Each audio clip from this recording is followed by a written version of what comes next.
Objeción de conciencia. Sé bienvenido a tu canal Megóforo.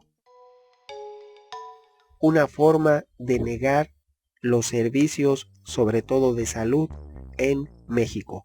Iniciamos. Buenos días, amigos. Hoy les voy a hablar de un tema que ha causado que ha dado mucho de qué hablar en fechas recientes. Se trata de la estrategia llamada objeción de conciencia. Si bien en el Distrito Federal fue el primer lugar de la República Mexicana donde se permitió la legalización en el cual una mujer puede decidir sobre su cuerpo, esto ha estado avanzando esa iniciativa en el interior de la República Mexicana. Y hoy en día los médicos, el personal de salud en los diferentes hospitales que integran los servicios federales de salud, les hablo del IMSS, del ISSSTE, sobre todo, porque también hay institutos de salud en cada uno de los estados. La manera que han encontrado los galenos de negar la atención es señalando como la objeción de conciencia. Pero aquí hay que aclarar que de acuerdo a leyes internacionales y a convenios firmados por México, debe haber se debe garantizar los servicios aunque quien esté tenga la objeción de conciencia. Esto es, cuando algo que se le pida al personal de salud vaya en contra de lo que él considera está bien, que él argumente una negativa a acatar órdenes o leyes o a realizar actos o servicios invocando motivos éticos o religiosos, te diré que desde una ética racional que considera que el individuo debe responder en primer lugar al tribunal de la propia conciencia, la objeción de conciencia se define como un derecho subjetivo a resistir los mandatos de la autoridad cuando contradicen los mandatos propios, es decir, tus principios morales. Pero en México hay que aclarar primero, no puede haber objeción de conciencia cuando es un caso de urgencia, cuando es un caso de vida o muerte, en donde el paciente puede fallecer. Por lo tanto, la obligación del sistema de salud en México es garantizar que siempre exista, que siempre se encuentre disponible personal capacitado, no nada más personal, sino que esté capacitado para resolver esas situaciones de urgencia o no, principalmente de urgencia, pero aunque no sea de urgencia, la objeción de conciencia no debe ser un obstáculo para que nieguen un servicio de salud a quien lo solicite en México. Podemos hablar de servicios de salud, pero la objeción de conciencia va más allá. En algunos otros ámbitos se niega el acceso a la justicia, se niega el acceso a la educación y algunas otras cuestiones como trámites que las personas acuden a realizar en alguna alcaldía, en algún municipio, en alguna ciudad de la geografía mexicana. Ahora bien, toda la objeción de conciencia de acuerdo a las leyes internacionales no puede, si se permite, se debe garantizar que haya alguien más que pueda realizar la función del empleado público que se niega a hacerlo. Si un funcionario público se niega a hacer su obligación, debe haber otro que lo pueda hacer. Si uno se niega, siempre debe haber uno disponible que esté dispuesto a hacerlo. Porque la objeción de conciencia no debe servir para que el Estado pueda negar los servicios a los ciudadanos. También te diré que de alguna manera entronca con otras figuras de desobediencia al derecho, especialmente con la desobediencia civil y de manera aún más alta con el denominado derecho de resistencia a la opresión, proclamado en la Declaración de los Derechos del Hombre y del Ciudadano al inicio de la Revolución Francesa en 1789. En pocas palabras, no está bien negar un servicio argumentando objeción de conciencia. Ahora bien, la objeción de conciencia, aunque es un derecho y que tiene que ver con las convicciones íntimas de una persona, sean morales o religiosas, y que lo habilita a abstenerse de realizar determinados actos que tienen profunda justificación en los tratados internacionales de derechos humanos.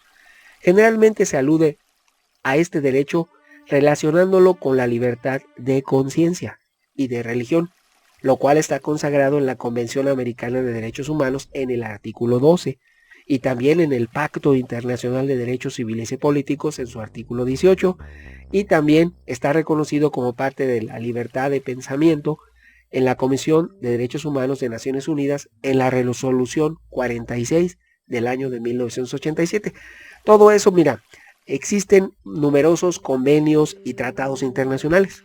También está establecido en las leyes mexicanas. Hay aplicación a 2019 de que es posible que alguien argumente objeción de conciencia. Pero también existe una obligación porque a principios de noviembre y fines de octubre de 2019, la Comisión Nacional de Derechos Humanos tramitó una controversia constitucional para que se perfeccione la ley de lo que permite la objeción de conciencia en México. Porque primeramente se debe garantizar el servicio, y sobre todo cuando hablamos de servicios de salud, y con posterioridad tendría la posibilidad quien objete de conciencia. Esto es, el derecho de una persona no puede estar por encima de la vida o de los derechos de los demás, porque está afectando a terceros desde el punto de vista que esta persona es un funcionario público. La obligación de un funcionario público de hacer y de realizar su trabajo no puede estar supeditada a que él argumente un derecho a la objeción de conciencia. Eso no se puede permitir en México y es la base de la controversia que tramitó la Comisión Nacional de Derechos Humanos en relación a este principio que se está aprobando en México en diferentes estados y que ya hay una aplicación en la norma federal. Por lo cual, te diré que también, en principio, puede plantearse esto, lo de objeción de conciencia, ante cualquier tipo de mandato que se derive del ordenamiento jurídico, como pueden ser los servicios de salud, las normas médicas o también el pago de impuestos, las obligaciones tributarias. El supuesto más destacado, no obstante, en la objeción de conciencia es al servicio militar.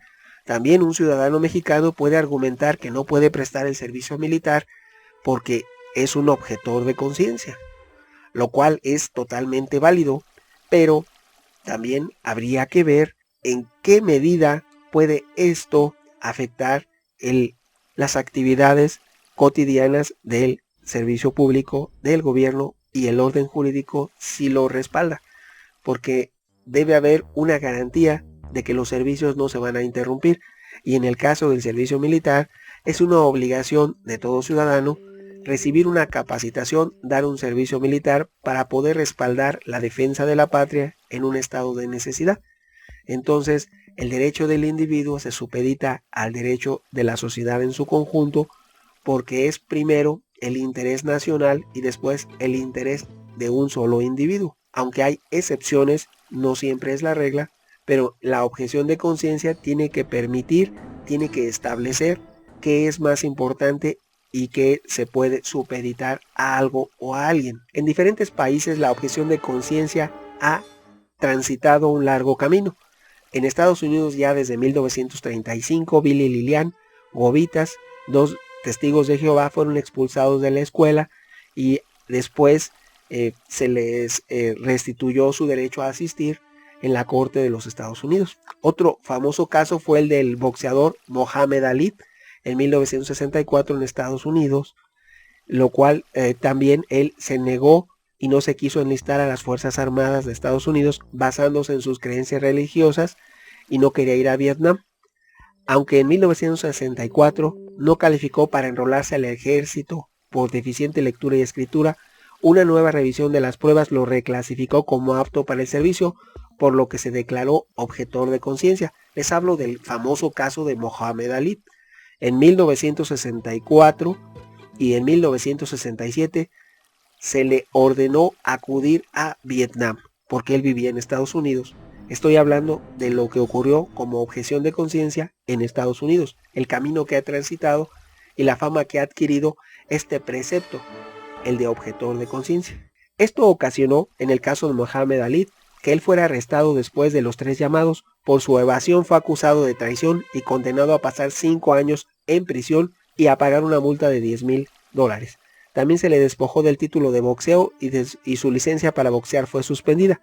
Después de ser hallado culpable y pasar por un tribunal de apelación, Muhammad Ali apeló su caso en la Corte Suprema de Estados Unidos y ganó de una manera, aquí vamos a ver que en Estados Unidos todos los que han argumentado objeción de conciencia han ganado en ese país, en Estados Unidos. En México es diferente, cada país tiene un marco jurídico diferente. Ahora, es muy cuestionable la manera en que se quiere poner de ejemplo Estados Unidos ante el mundo y son los primeros que transgreden todos los principios y las leyes. Aquí claramente se estaba negando a acudir a realizar lo que era su deber como ciudadano y ganó en contra de miles de personas que nunca regresaron de Vietnam. Muchos hubieran mejor argumentado lo mismo y se hubieran evitado la necesidad de ir a Vietnam y aún hoy en día vivirían con sus nietos o tal vez tendrían descendientes.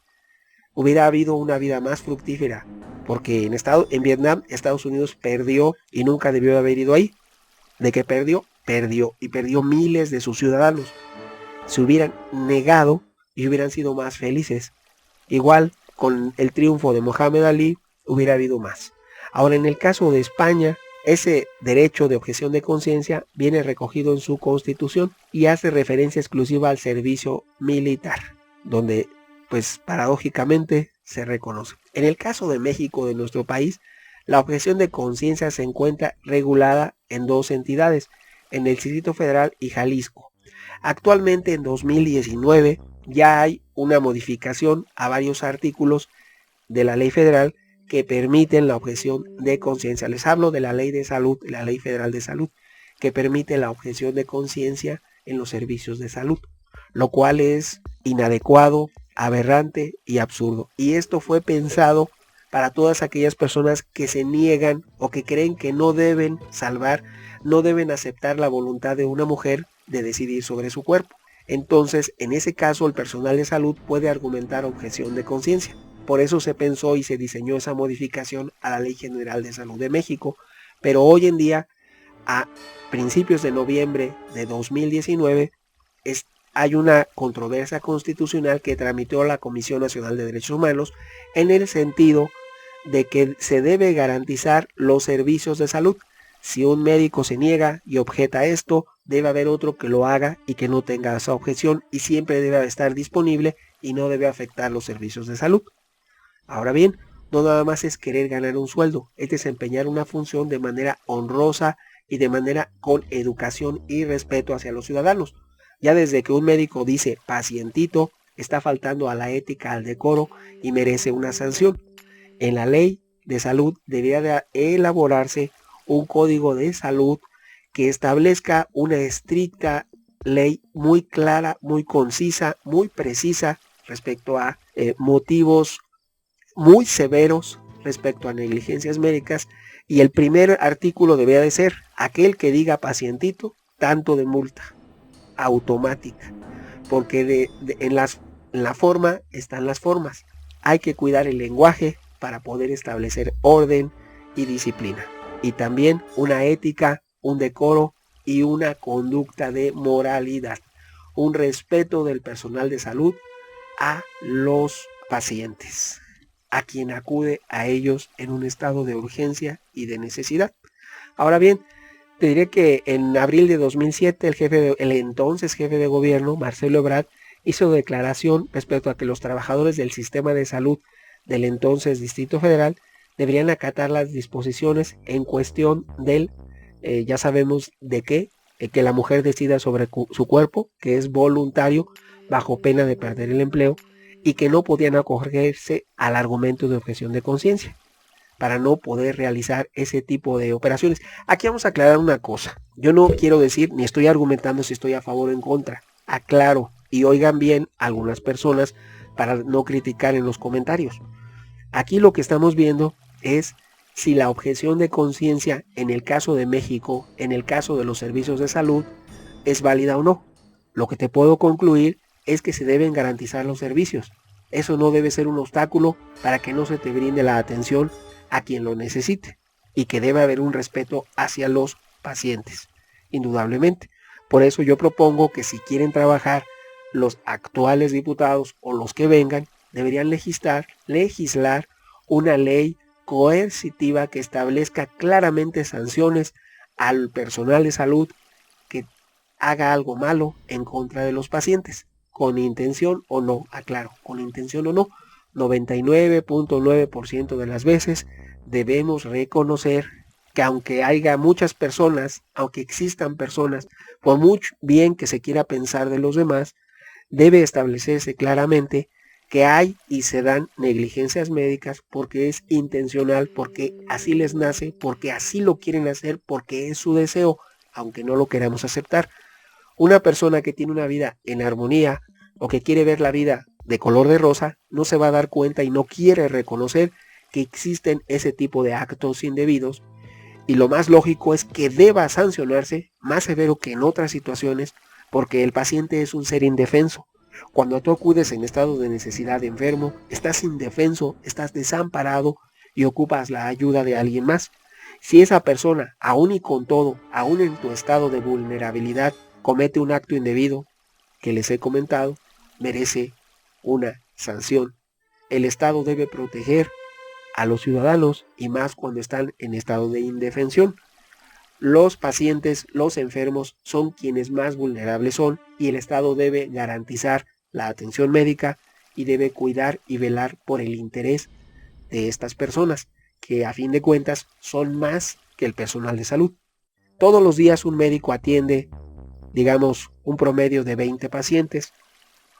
Eso quiere decir que hay un promedio más, 20 veces más pacientes que médicos. Por lo tanto, merecen más atención la mayoría necesitada que escasos y muy no numerosos, muy escasos objetores de conciencia que puedan existir en el sector de salud. Ahora bien, te diré que incluso en febrero de 2009 la norma oficial mexicana 046 estableció muy claramente que los servicios de atención de acuerdo a la norma oficial mexicana deben de garantizarse de manera inmediata y hasta un plazo máximo de 120 horas después de ocurrido el evento, como un sistema de emergencia en auxilio a la población. Así como nuestro gobierno muy eficientemente, muy acertadamente creó el plan DN3 por parte de nuestras Fuerzas Armadas, cuando hay un huracán, cuando ocurre un desastre natural, nuestras Fuerzas Armadas acuden en auxilio de la población civil. También el sector salud debe tener un plan similar para acudir en auxilio de su población, de los ciudadanos mexicanos, de la mayoría. Por lo tanto, no se deben permitir actos indebidos en el Sistema Nacional de Salud de México. Opiniones habrá muchas. ¿Tú qué piensas? Tu amigo Megóforo. Hasta pronto.